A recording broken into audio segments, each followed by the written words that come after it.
All right, this rocket is complete. As you can see, it's fully packed, and the only issue I ran into was the fact that when I was packing the rocket with the mallet, the nozzle did kind of push into the body a little bit. As you can see right there, it's a little bit off the screws, but no, there's no worry there because it can literally just sit back on the screws if it needs to. And yeah, I'll just add on the dowel and it's ready to go.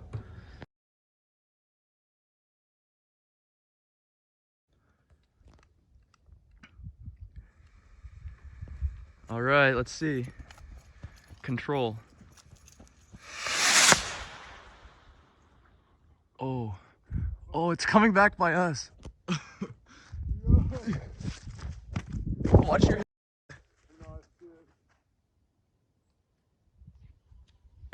Oh, wow. That went pretty straight. Dude. I can't believe you tracked that the whole way. I lost sight through the camera. Really? Damn, that's the closest one that's ever landed to us. Dude, that's crazy. That was in the air for a long time. That was. And the end plug blew out, I could hear it. Yeah, me too. That's why we made the nozzle. It landed right on the nose cone. Wow, look at that. Let's go. End plug completely gone. Look at the shaft. Snapped in half. Yeah. Oh my god. Dude, that landed so close.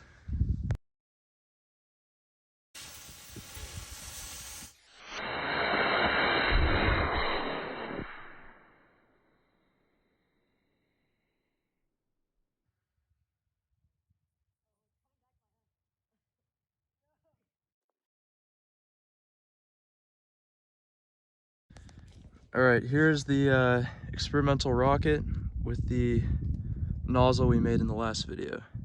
You can see right there. All right, you're good to go.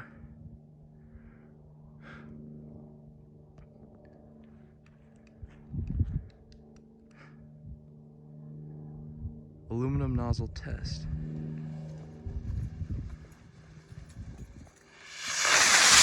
Oh. Did the nozzle blow out? What? It went way that way.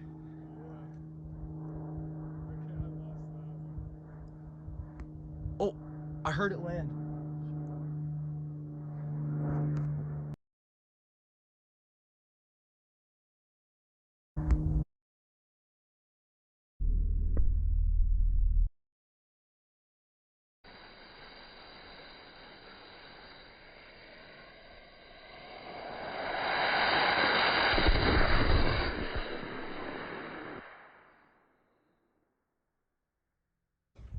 We luckily spotted it from afar. Oh my gosh, it's sticking in the ground. Oh, I don't see the nozzle. Oh wait, maybe it is there.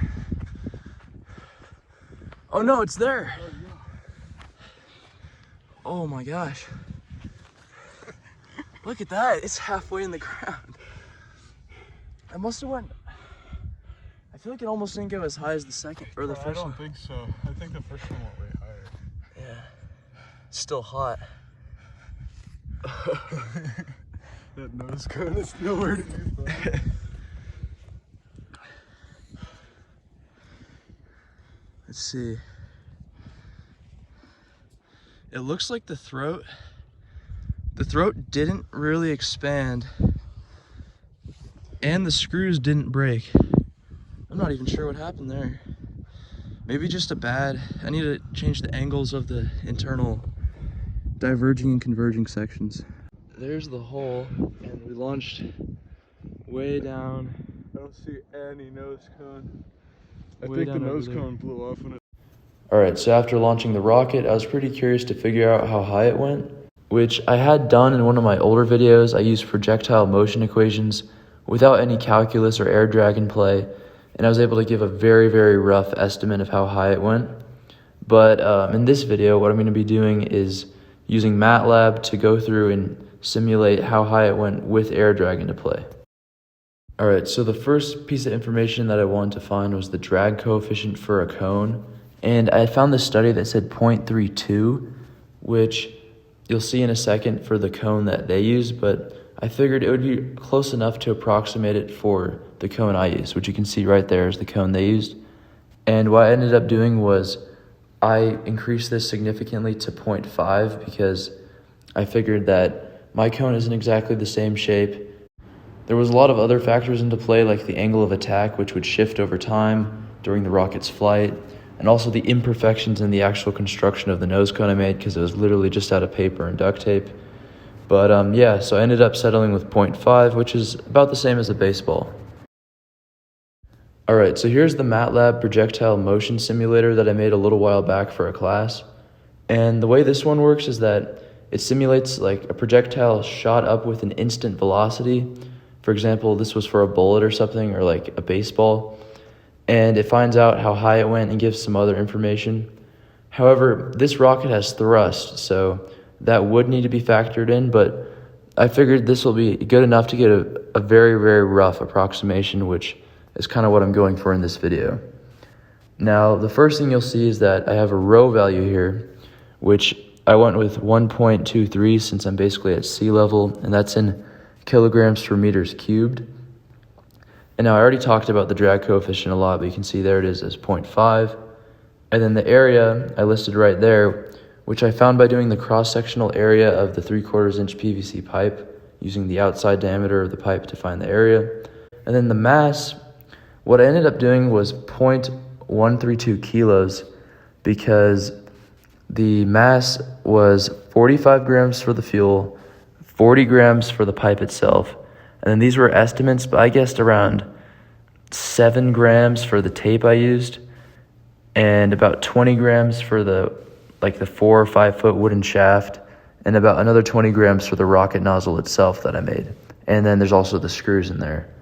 So I figured all of this would make a fair mass estimate. Alright, and next we have the acceleration of gravity at 9.8. And then the angle I set at 90 because that's the initial launch angle that the rocket started at, even though it did veer off a bit there. But the last thing that I have here is the velocity, which I set at 73 meters per second. And the way that I came up with this was because we know that the flight time in air was 12.56 seconds. However, the rocket did land on a significant incline. So I ended up saying that, well, if it was on completely flat ground, it probably would have took about 13 seconds in the air. So total flight time at 13 seconds. So what I did is I kept all the other variables the same except the velocity, and I kept changing it until I got to a total flight time at about 13 seconds. And I figured that would give me the closest approximation to using air drag and figuring out how high the rocket went, given that I'm confident in all my other variables. Alright, so after running the section, you can see there's a graph and one behind it. This is representing the rocket's velocity with time on the right. Ignore that it says bullet. And then rocket's vertical position with time on the left there. And in the command window, you can see there's the bullet's max height, or the rocket, and it says around 207 meters. Of course, it's a very rough estimate, probably significantly lower than that if I had to guess. This is probably a bit of an over approximation. And the bullet hits the ground at 13.03 seconds, which is, as I just talked about, the time I estimated based on the incline. And yeah, so this is overall kind of what I was going for this video. I think it's definitely a step up from what I've done in the past.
Overall, this Matlab simulation, even though it incorporates a lot of new variables and stuff, it's still not very accurate at all, because the truth is that the rocket doesn't take a parabolic path since it has thrust, so it produces a force in the beginning for the beginning part of the flight. So it's not going to take a perfect parabolic trajectory, which means it'll get to its apex of the flight much quicker than it takes to get all the way back down. So its trajectory might look something more like a steep line going up and then kind of just like a gradual slope going back down, or something along those lines. So maybe in the future I could incorporate thrust somehow by maybe buying a load cell and figuring out what thrust that my rocket produced and for over what time.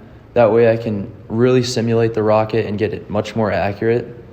So I might do that. I might even get some sort of like flight data capture, like maybe an altimeter, and like make more legit rockets than just these little motors. But for now, I'm happy with what I've done here, and keep an eye out for the next video.